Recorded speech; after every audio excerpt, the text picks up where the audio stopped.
South సినిమాతో silver screen entry ఇచ్చిన కృతి సన్నన్ present Bollywood లో ఫుల్ ఫామ్ లో దూసుకుపోతున్నారు.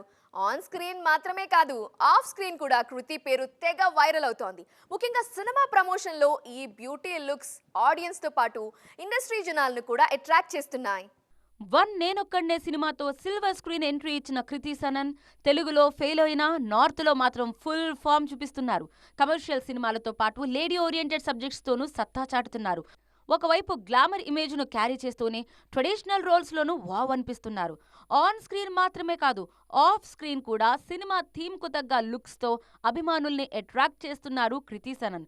ఆదిపురుష్ సినిమాలో సీతగా నటించిన కృతి ఆ సినిమా ప్రమోషన్స్ సమయంలో చీరకట్టులో హుందాగా కనిపించారు. రీసెంట్గా రిలీజ్ అయిన తేరే బాతోమే ఎస్సా ఉల్జాజియా సినిమా ప్రమోషన్స్లోనూ షాహిద్ కపూర్తో కలిసి సందడి చేశారు కృతి. ఈ టైంలో కృతి గ్లామర్ షో కూడా హాట్ టాపిక్ అయింది. తాజాగా క్రూ సినిమా విషయంలో మరో అడుగు ముందుకేశారు ఈ బ్యూటీ. లేడీ ఓరియంటెడ్ కాన్సెప్ట్తో తెరకెక్కిన క్రూ సినిమాలో సీనియర్ హీరోయిన్లు టబు, కరీనా కపూర్తో కలిసి నటించారు కృతి సనన్. ఈ సినిమా ప్రమోషన్స్లో సీనియర్స్ను మించి దూసుకుపోతున్నారు. ముఖ్యంగా సోషల్ మీడియా అల్ట్రా గ్లామరస్ లుక్స్లో కనిపిస్తూ ఎప్పటికప్పుడు ట్రెండింగ్లో ఉండేలా చూసుకుంటున్నారు కృతి సనన్.